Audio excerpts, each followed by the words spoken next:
In this medical surgical nursing presentation, we will discuss substance use disorders. In this unit, we will discuss a number of mental health disorders, their pathophysiology, etiology, signs and symptoms, risks, possible complications, treatments, nursing care, and various theories. The specific disorders addressed in this presentation include various substance use disorders, such as alcohol use disorder and drug abuse. Substance use disorders. It's important to recognize that addiction is a chronic, relapsing medical condition, not a moral failing. People often start using substances like alcohol, opioids, stimulants, or sedatives for many different reasons, such as coping with stress, trauma, peer pressure, or underlying mental health conditions.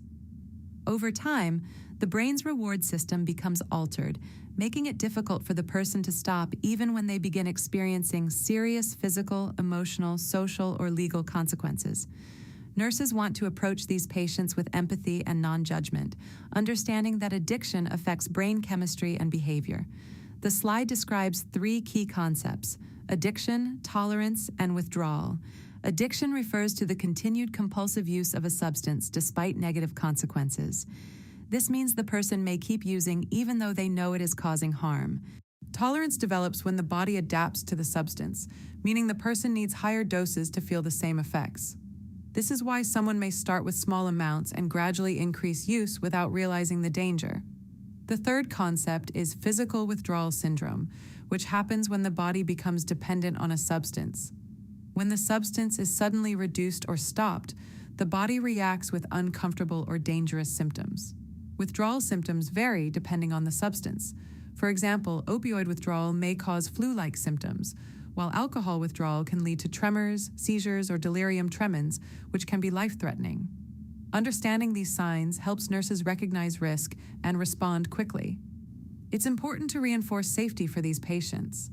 Abrupt withdrawal from certain substances, especially alcohol and benzodiazepines, can be dangerous and requires medical supervision.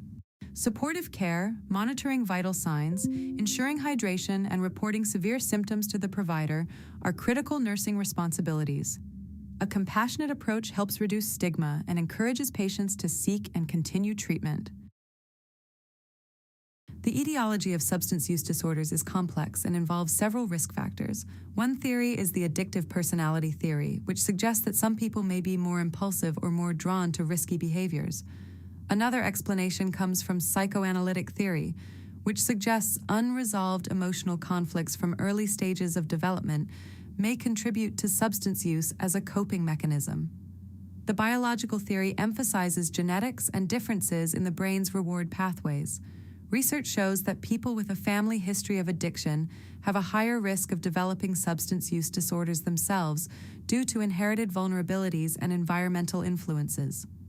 Cognitive behavioral theory focuses on how people learn patterns of thinking and behavior. Many addictions begin with using substances to feel better emotionally or physically. Over time, the brain links substances with relief, reinforcing continued use. It is important for nurses to recognize that denial is one of the most common defense mechanisms in substance use disorders.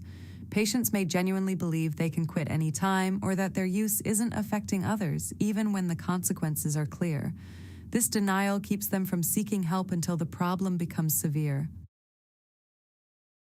Patients experience a pattern of behaviors driven by changes in the brain's reward and impulse control systems. Substance use disorder is not simply a lack of willpower. It is a chronic, relapsing medical condition involving compulsive use, loss of control, and continued use despite harmful consequences. When we see these behavioral patterns in our patients, we should approach them with empathy, not judgment. There are several hallmark behaviors of substance use disorder. First, the patient may need more of the substance to achieve the same effect, which is a sign of tolerance.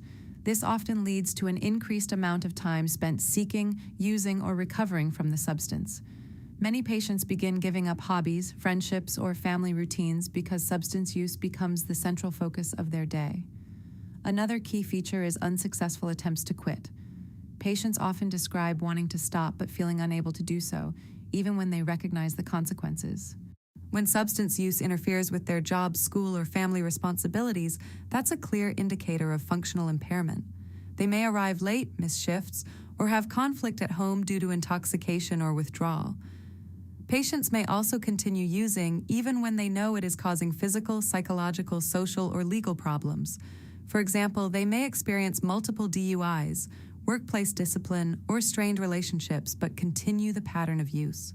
Some individuals also use the substance to avoid withdrawal symptoms, which can reinforce the cycle of addiction.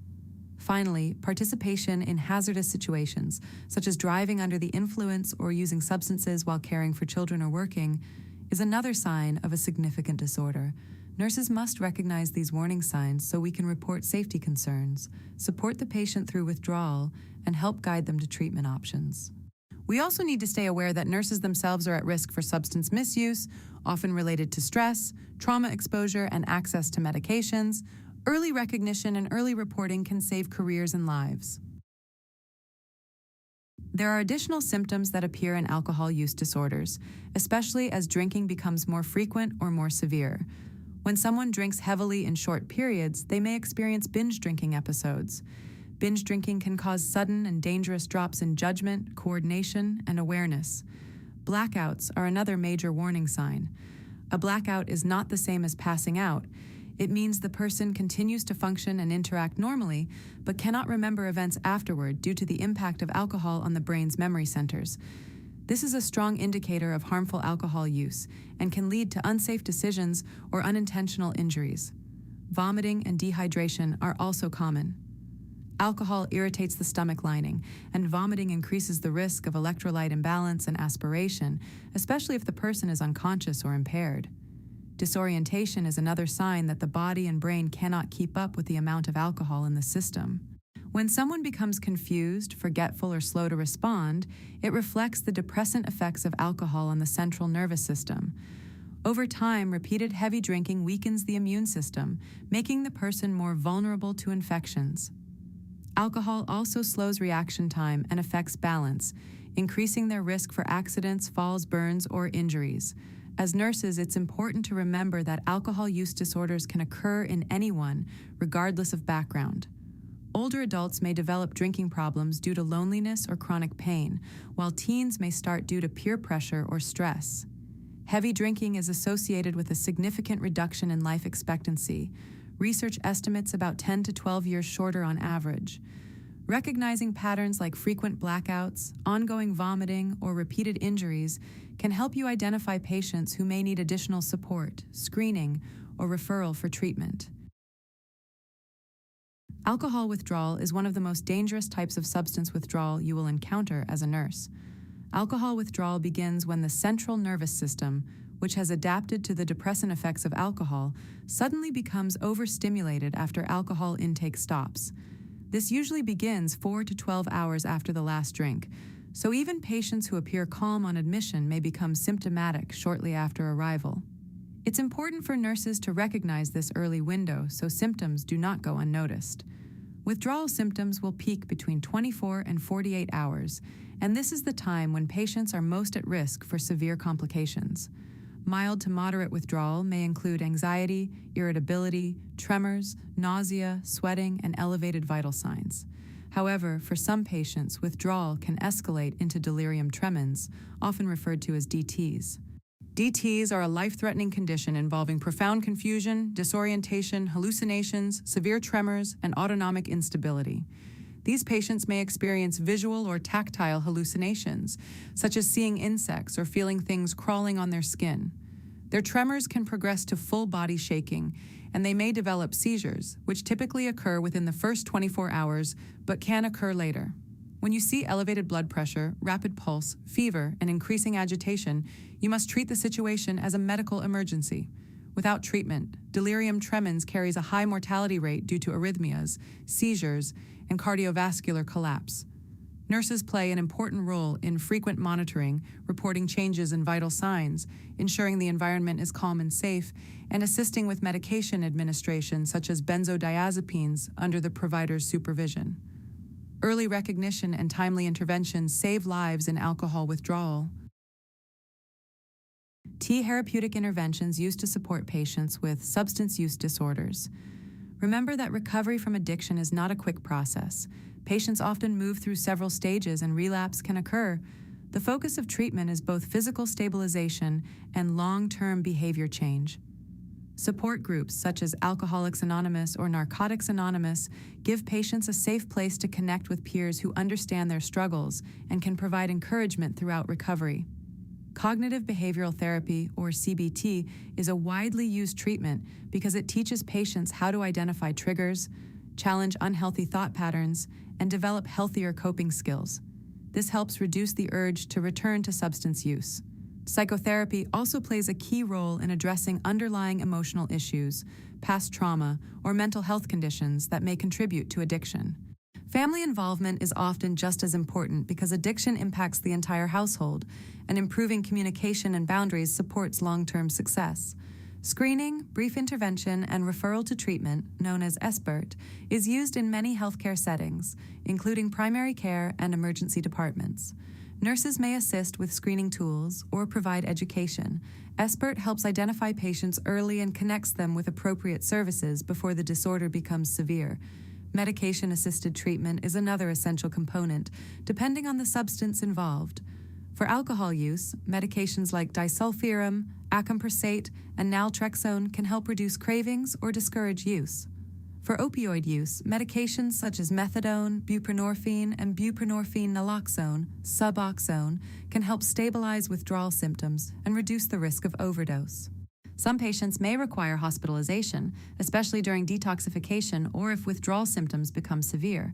Inpatient care provides a safe environment, medical monitoring, and structured support. It is also common for individuals to seek treatment more than once, and this does not indicate failure. Recovery is a long-term process. The nurse's role is to provide non-judgmental care, reinforce treatment plans, and encourage patient engagement in recovery programs. Please note that there are other commonly abused substances outside of alcohol. As nurses, it is important to recognize that substance use disorders can involve many legal and illegal drugs, each carrying different risks, withdrawal symptoms, and long-term complications. Opioids are one of the most significant categories, and they include both prescription medications and illegal drugs like heroin. Prescription opioids such as oxycodone and hydrocodone are effective for pain control, but they carry a high risk of tolerance, physical dependence, and overdose. Heroin use continues to be a major concern because it is inexpensive, highly addictive, and often mixed with fentanyl, increasing the risk of fatal overdose. The slide also introduces other substances that can lead to dependence or misuse. Caffeine and nicotine are both legal substances, but they are highly addictive stimulants. Nicotine dependence is one of the strongest and hardest addictions to treat because of its rapid effect on the brain's reward system. Caffeine dependence is milder, but can still cause withdrawal symptoms such as headaches, irritability, and fatigue. Illegal substances create even higher risks due to the unknown contents, dosing variability, and risk for overdose or contamination. Marijuana is legal in some states, but can still lead to dependency for some individuals, particularly young users. Cocaine is a stimulant that increases heart rate and blood pressure. Its crack form produces an even faster and more intense high, which increases addiction potential and the likelihood of sudden cardiac events. PCP, or phencyclidine, is a dangerous hallucinogen that can cause severe agitation, violent behavior, and long-lasting neurological effects.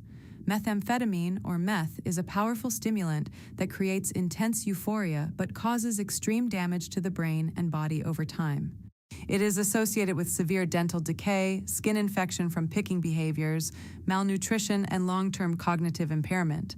Prescription medications such as benzodiazepines, stimulants, or sedatives are also frequently misused, especially when taken in ways other than prescribed or combined with alcohol or opioids. Legal substances like caffeine and nicotine also cause dependence. Nicotine is one of the most addictive substances known and has high relapse rates even with treatment. Caffeine is milder, but some individuals experience withdrawal and dependency. Illegal substances, inhalants, and designer drugs are especially dangerous because their potency and ingredients are unpredictable, increasing the risk of overdose or long-term neurological damage. For nurses, recognizing the signs of substance use across many categories helps support early intervention, appropriate referral, and safe patient care. Understanding common drugs of abuse is essential because patients may not always disclose their substance use unless specifically asked in a non-judgmental, supportive manner. Additional signs of drug abuse may not be as obvious as alcohol-related symptoms. As nurses, it's important to recognize that substance use can present differently depending on the drug involved, and many patients may try to hide their symptoms out of fear, shame, or withdrawal avoidance. Red, watery eyes may occur with marijuana, stimulant use, or withdrawal from certain substances. A runny nose can be a sign of intranasal drug use, such as cocaine or crushed prescription pills, especially when the nasal passages become irritated or damaged. Hostile or aggressive behavior can be linked to intoxication, withdrawal, or psychological effects of substances like methamphetamine, PCP, or stimulants.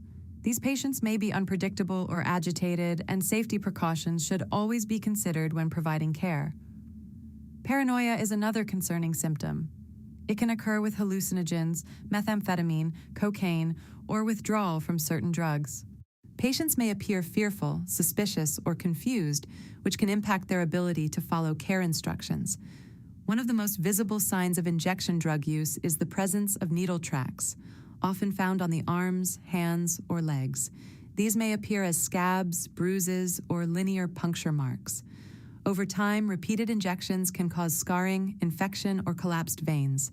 Recognizing these signs can help the nurse identify patients at risk for complications like cellulitis, endocarditis, or abscess formation. For nurses, early recognition of these patterns is essential because patients may not disclose their drug use unless asked with empathy and without judgment. Identifying these subtle signs allows the care team to screen for substance use safely, monitor for withdrawal, and support the patient in accessing appropriate treatment resources. Therapeutic interventions used to treat drug use disorders. Nurses work with patients who are at different stages of recovery, and your role includes offering support, reinforcing education, monitoring withdrawal symptoms, and ensuring treatment adherence.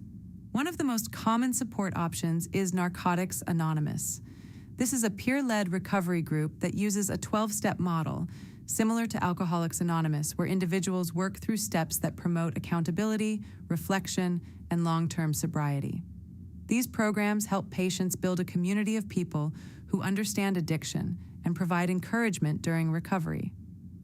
Group therapy is another important intervention. It provides a structured environment where patients can discuss their struggles, triggers, and successes with others who have shared experiences. Group settings reduce isolation and help patients learn coping skills from peers. Psychotherapy, also called individual counseling, allows patients to work privately with a mental health professional to address underlying issues such as trauma, anxiety, depression, or maladaptive thinking patterns that contribute to substance use. Medication-assisted treatment is a key part of opioid use disorder management.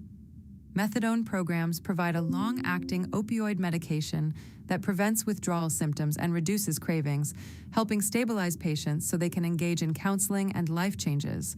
Buprenorphine combined with naloxone, known as Suboxone, works by partially activating opioid receptors while blocking the effects of stronger opioids. This lowers cravings and decreases overdose risk. These medications do not replace one addiction with another. Instead, they help patients achieve stability so they can participate fully in recovery. As a nurse, understanding these options helps you better support patients and recognize that addiction is a medical condition requiring both behavioral and medical treatment. The CAGE questionnaire is one of the simplest and quickest screening tools used to identify possible alcohol use disorder. Even though it is brief, it can provide important clues about a patient's relationship with alcohol. The CAGE tool uses 4 questions, and each letter stands for a specific concern. The first question asks whether the patient has felt the need to cut down on drinking. Many people minimize their drinking, so if they acknowledge wanting to cut back, it may indicate internal awareness of a problem. The second question looks at whether others have annoyed the patient by commenting on their drinking. This helps identify whether the patient's alcohol use is visible to others or causing conflict. The third question focuses on guilt. Feeling guilty about drinking suggests that the patient recognizes negative consequences or has concerns about loss of control. The fourth and final question asks whether the patient needs an eye-opener, meaning a drink first thing in the morning to steady their nerves or manage withdrawal symptoms. This is often a sign of physical dependence. A score of 2 or more yes answers increases the likelihood of an alcohol use problem and signals that further assessment is needed.